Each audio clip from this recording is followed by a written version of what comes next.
Today on Trekland Tuesdays Live with Dr. Trek, that's me, Larry Nemecek. In fact, guess what? It's a Trekland Third Tuesdays Live. That means we've got a special 24-hour bonus coming up after the break. We'll tell you about that later. But hey, if you're welcome here to another Tuesday, Trekland Tuesdays Live. Every week, we bring you some clarity, sanity in the big picture and all things Star Trek. Glad to see everybody populating the chat here. If you're a veteran, if you're part of the TTLers, you'll jump right in. If you're new here, pull up a chair, pull up a stool, pull up a swiveling bridge chair and a Burke chair, and join the conversation. Now, I'm going to get to actual chat after the midway break, okay? Up front, we're going to talk about my topic. I'm going to get off on a rant here, and then we'll take a break. The YouTubers later will only see that. Everybody else, if you're here with us live, you'll all get it on Facebook later. You'll get all of our chat. And before that even, we'll get an update on the Parrot Analytics streaming TV ratings here for the States, including Star Trek Discovery and things digital. And even before that, unannounced, I've got a mini box opening and some news going on the Third Tuesday special. So let's dive into it, okay? Yeah, are you ready for the shakeup in Star Trek? Now, it's kind of funny. Saturday, I woke up ready for my OU Sooners game and had not heard the news from 24 hours before. It hadn't gotten from the nerve center of the country here, Oklahoma City, Norman, all the way out to the West Coast. So I missed the news going down Friday because I've been so blitzed this last week. But no, COVID-19, the pandemic, canceled the OU West Virginia game because of West Virginia. And also 12 other games, including OSU, Ohio State, Michigan. There's only one OSU, of course, and that's the Aggies in Stillwater, where it's Halloween all year long.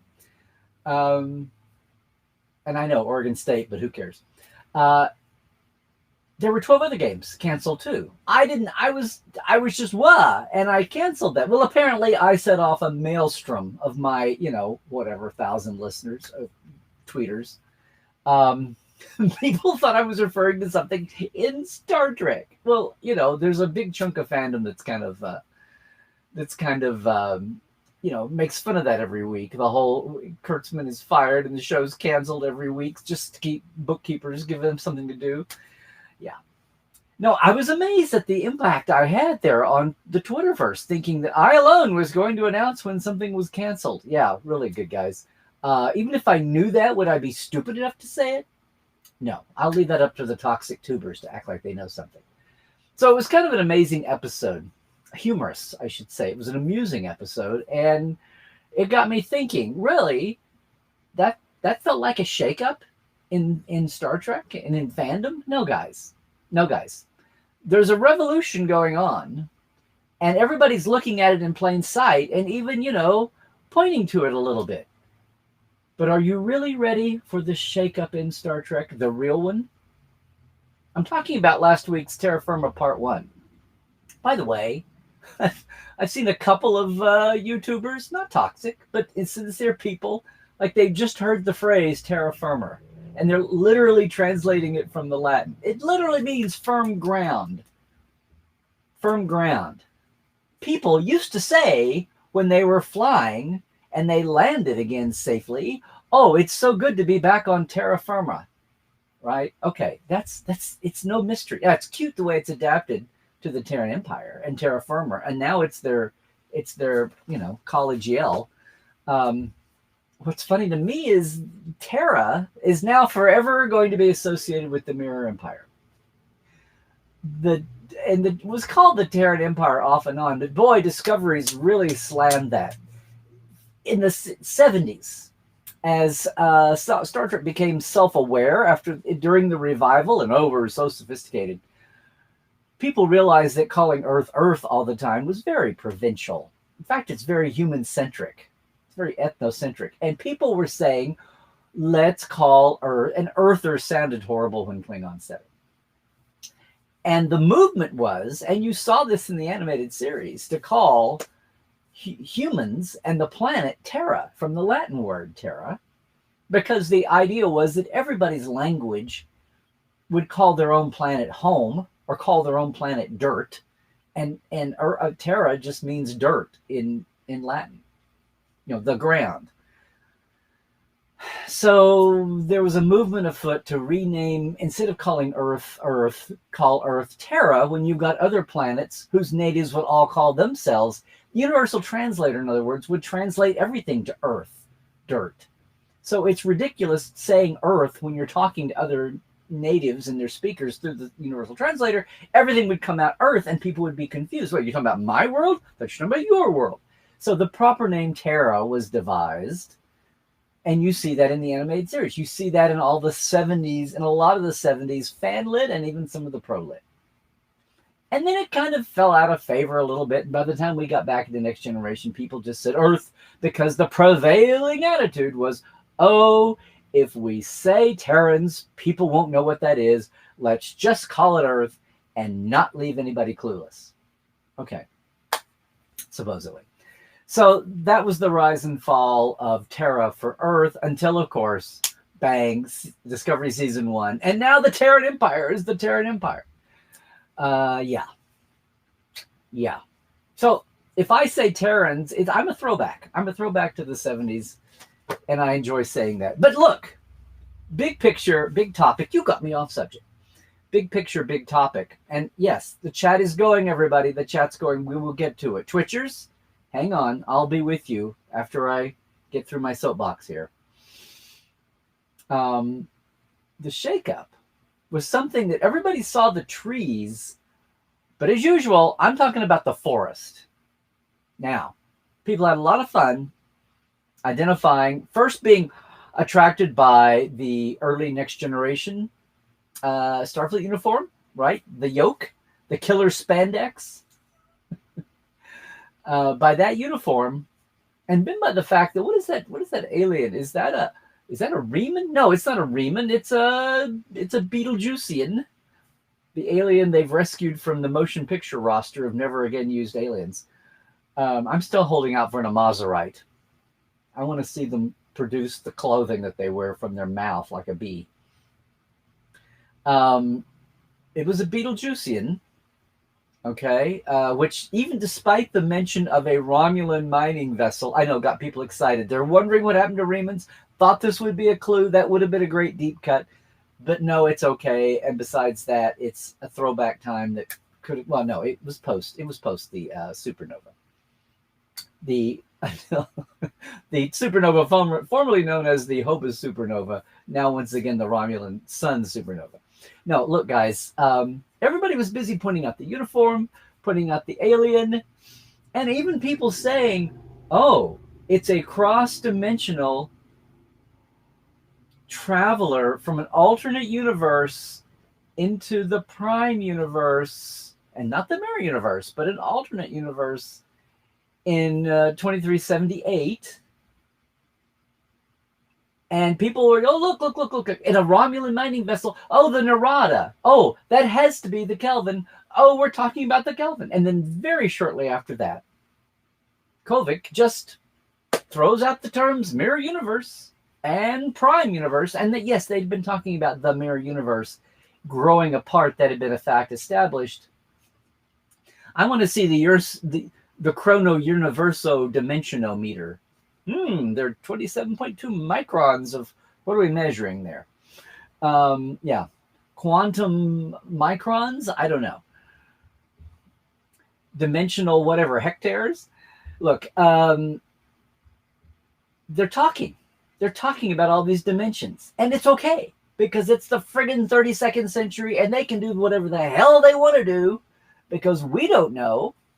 And yeah, that's what liberated from canon means.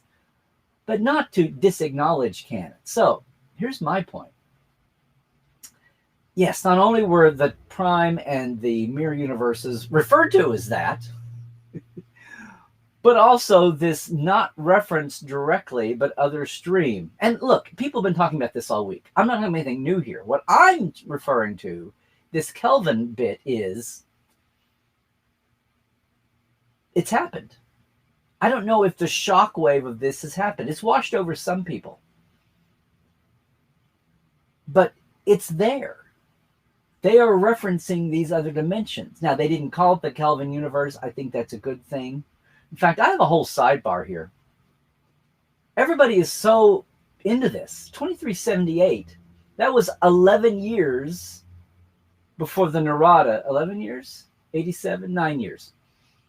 That was 9 years before the Narada came back with Spock. So no one knows about Spock or any of the Narada crew, Nero and his crew. Aiel, how about that? Nobody knows about their fates. So as much as anybody knows, they just disappeared, sadly, including Spock, right? They talk about that all the time. No one knows they went off and founded a whole new timeline. So this guy is the only known example. But people see that early next-gen uniform, that early 2360s uniform, and think, oh, next-gen era. But listen closely to the dialogue.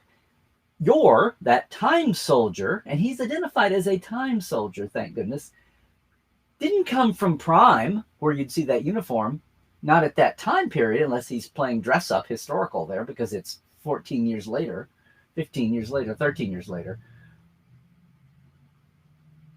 12 years later.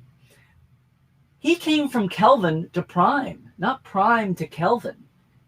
And we know how everything about the Kelvin universe is the same but different. How did he get an exact match, early 2360s uniform, from Kelvin back to Prime? Because he is, no one's talking about this, but we have the answer. He is a time soldier.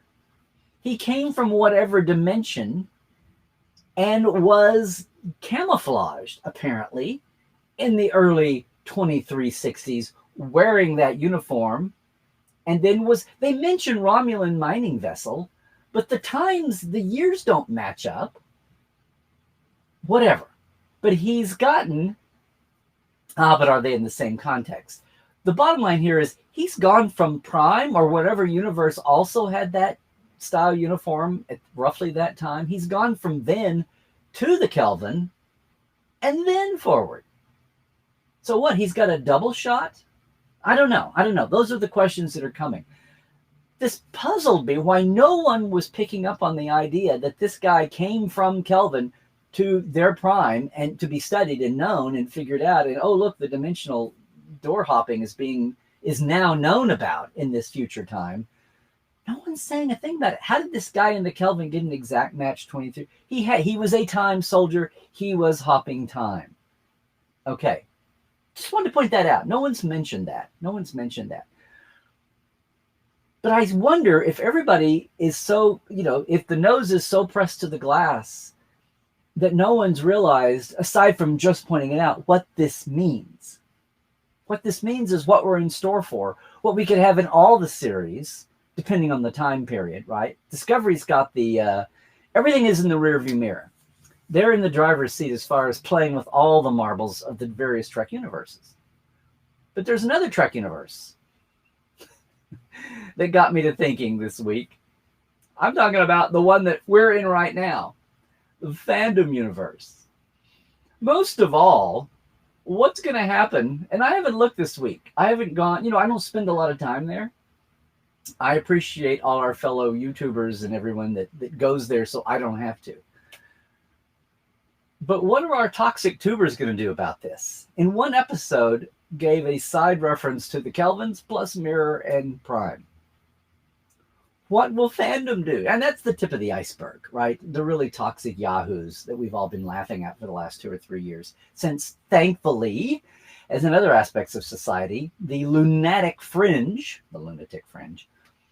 has been yanked back, and some sanity and clarity in the big picture has prevailed, right? And thanks to a lot of YouTubers who have stepped up here in the last year or two and presented this en masse, thankfully, we are kind of corralling most of Fandom back. My question is, have you noticed that? Do you feel that in your bones? Now, I still run into people who are refusing to watch any Kurtzman Trek or NU Trek, which is funny because New Trek was the moniker that was applied, like slapping down New Coke with the same insult. New Trek was applied early on in 87 and 88 to Next Generation. before that people finally burned out and gave it up. So that's funny to see that term come back like they just invented it. It's like ongoing, like calling DIS DIS when that's not the established 3-letter acronym. And of course, part 2 is coming up. Will the Georgiou, is this the vehicle to get Georgiou out of the series and plant her in some timeline that Section 31 will be based in? Or will the Section 31 series be a quantum leap by choice, not by force, not by accident, not out of control? Or whatever. Will it be a time tunnel without without Jimmy Darren? Or will they be planted in a specific time frame? We'll see. We'll see. It seems obvious that it's the vehicle to get her off the Discovery finally. But whatever happens, obviously the creative side of things is ready for it. It's in the planning stages as the threads sort out. My question is Fandom ready for the shakeup in attitude about thinking in terms of boxes? That's one of the most radical things that Lower Decks gave us, thankfully, finally, is getting everybody, and Picard, getting people out of this mindset of character series, when you had 3 series overlapping in the same era, and now 4, counting Lower Decks, and now 5 if you think of Picard, if 20 years later is quasi the same era. You've got a whole menu of choices here to pick from, which is what made this all exciting. Seemed to be beyond a lot of people in the beginning. A lot of people seem to get it. We've done some topics here about talking about Lower Decks, and the heroes of ours are also the heroes of the Lower Deck crew. And who knows, even Picard eventually when we get around to it, of that era. That's what I mean about, and we've been talking about it here a lot, bending the paradigm, bending your own blinders, getting out of this mentality, this old 80s, 90s, aughts mentality of, no, I'm talking about the storytelling. I'm talking about the formatting. And we have the freedom to use the universe and not stick people the same shackles, the same yokes that befell, you didn't use a character from another series unless it was a sweeps month, and then you want to do a big story, and oh, look, there's Dr. Bashir on the Enterprise. Oh, look, here's Picard and Beverly walking along the promenade on DS9. Oh, And I don't mean just the pilot send-off by a token character. Oh, look, it's Quark on Voyager. Oh, look, it's Picard on DS9's pilot. It's Dr. McCoy on TNG's pilot. Is that from Cochrane file footage on the Enterprise pilot? That's the gimmick, is a passing the baton send-off gimmick. No, I'm talking about using the whole universe all over the place. We finally have a business model, and we finally got a creative team. Stop knocking them. They're going to make mistakes at times. We'll fix it. We always have. But they're thinking literally outside the box. It's a place for a chunk of fandom, the fanzine fandom. The fan fiction fandom has been there for a long time. Our pro authors have been doing it for 10 years. That's why Kirsten Beyer was pulled in by Brian to be on the writing staff of Discovery. And it's paying off in dividends. She had the initial spark of an idea for Picard. Look where it's taken us. Now you'd let Mike McMaster. Wrong decade, wrong project. Mike McMahon go crazy with Lower Decks. And now it's getting baked into the cake. It's in the DNA. And look what Discovery is doing. So yeah, a lot of you have been ready for the shakeup in Star Trek. But is everybody? Aside from pointing out the texture of the trivia of all these bits and pieces about the lieutenant commander who is so cool he doesn't have to wear rank pips. It's a hollow simulation, guys. Blame the programmer. They're obviously ready for it. That's what's coming down the plan, the pike. Have you realized the true scope of what this could mean? And I feel good because it's in good hands. 20 years ago, I would have worried if they weren't asking me something. Now you've got Kirsten there. You've got all kinds of oversight and you've got an online encyclopedia. Do the most basic of things that 30 years ago didn't exist, and the most basic of issues could be tripped over. So yeah, this is as exciting a moment as it's been since Data said the current year was 2364 in the neutral zone at the end of the first season of Next Generation. This is as exciting a time as that first time Sarek was an announced character on the Next Generation. And I know Naked Now, they mentioned Kirk in the Enterprise. That was like almost an accident. That first hiccup of early scripts when Dorothy Fontana and David Gerrold were still there before Next Generation settled into the chaos in the Bridge show. With Gene Roddenberry's attorney, Leonard Mageless, interfering and introducing all kinds of friction and mayhem that kept things very dicey on the writing end and led to a lot of the issues we know about from the first 2 years of Next Generation. This is even bigger than, so that happened. But even as the show matured, third season, and Michael Pillar's there, and having an episode about Sarek was groundbreaking. And yeah, Eric Stillwell's original pitch for yesterday's Enterprise was about Sarek and the Guardian of Forever. And the fact that that was being entertained was amazing then. And even though we had a timeline, it showed the confidence of busting through the worry about not copying the original series. Because it's a universe. It's not copying the original series. Yeah, they finally got the confidence to use the universe, hashtag, and not worrying about copying original series. And that's where we are now, times 10. It's amazing. It was exciting then. It was awesome. It was thrilling. I was at his son's wedding. Woo, now that was the bridge too far. Couldn't say Spock. Had to say his son's wedding because we don't know what we're doing in the future. What, Cybok? Cybok got married? Yeah. Yes, no, no, yes. So that's my thing. We're all so busy on the factoids here. Have you stopped to think what this means? What's coming down the pike and what that means, even bigger picture, for fandom? Are people finally going to be able to see the different tones of new series as that, different tones? Will the buffet make sense? And just because there's a seafood buffet over past the Mexican buffet, you don't have to go over to the seafood if you don't want the seafood. So, yeah. Anyway, it's exciting time. It's exciting time. I'm still thinking that Yor had to have arrived in the Kelvin before he came forward in time again. But he's a time soldier. We'll hear more about it, I'm sure, or we won't. And it'll just be out there for somebody to dangle. I just wanted to make sure to notice that that uniform probably did not exist. I could be wrong. I could be wrong. The Kelvins could suddenly get completely unawarely copycatted, and one thing is an exact copy from the Prime Universe. Post the Kelvin appearance, post 2233, there could be one exact copy of something from the Prime Universe. I just thought it was kind of highly doubtful. That was the whole point. But you know, those butterfly effects, they work in strange ways. Okay, come on. We can talk about this in the chat. If I misstated something, I'm sure somebody will correct me. But that's been bugging me all week. But in the big picture, you might be, and you're pretty smart because you're here.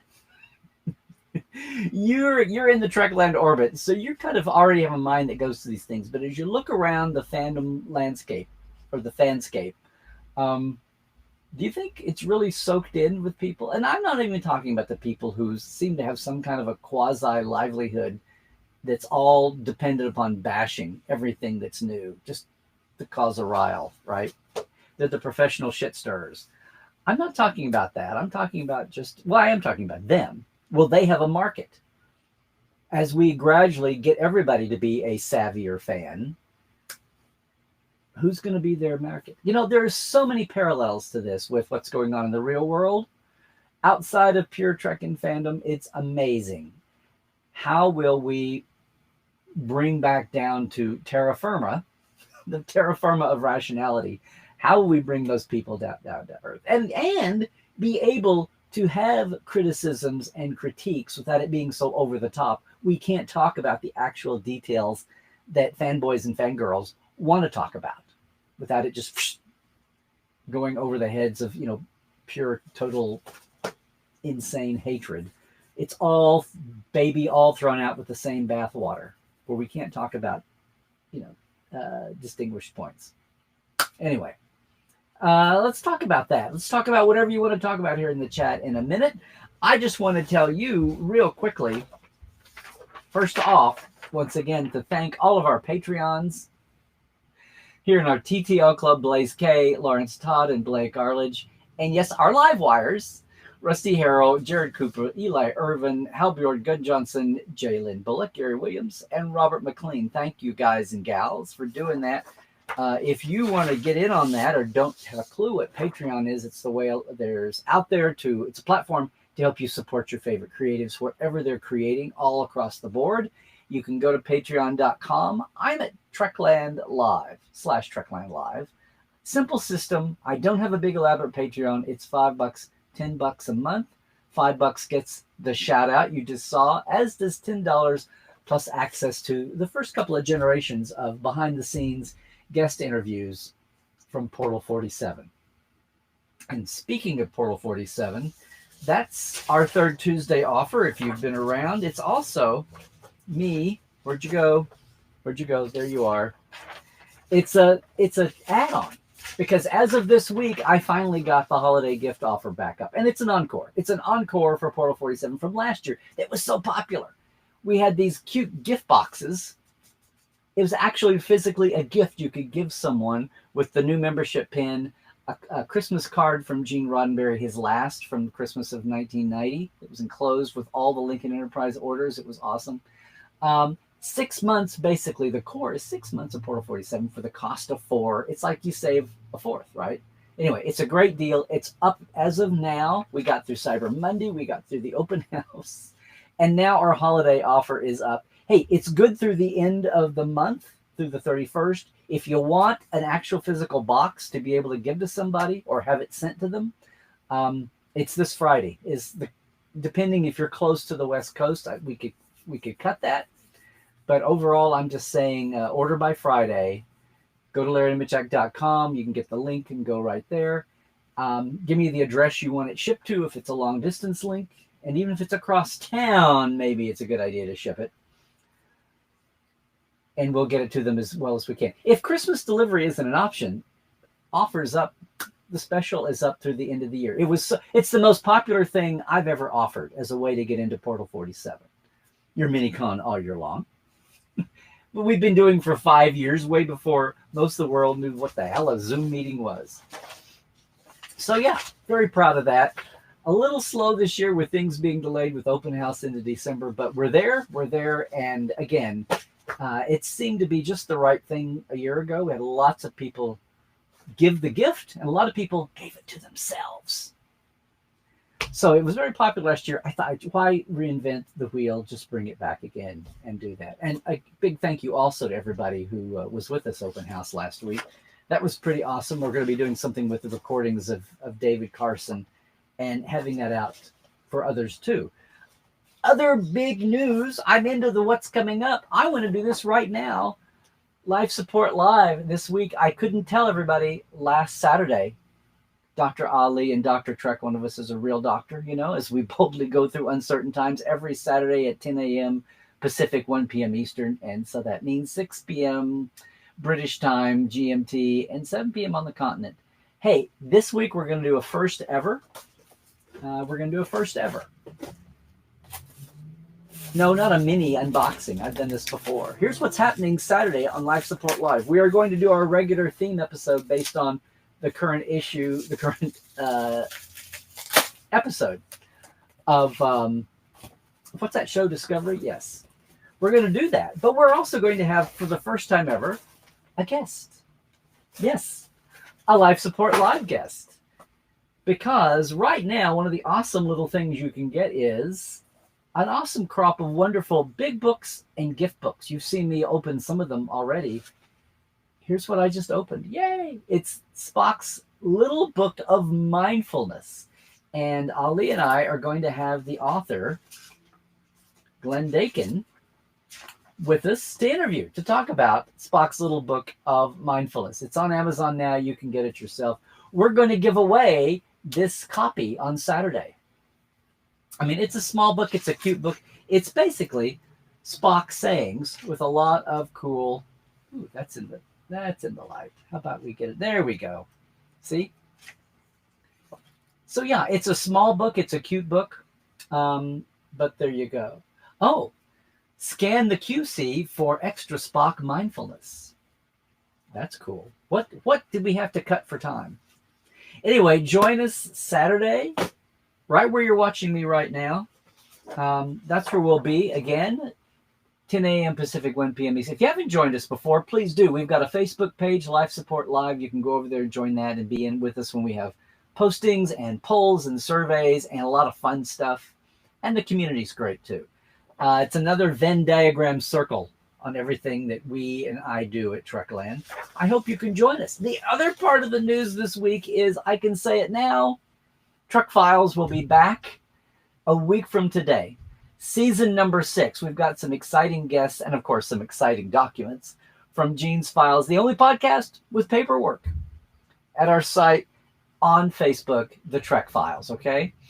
Podcast.roddenberry.com for all the other exciting. There's some other new Roddenberry podcasts coming down the line too. You may want to check out also, as well as all your regular favorites: Daily Star Trek News and Mission Log Live, and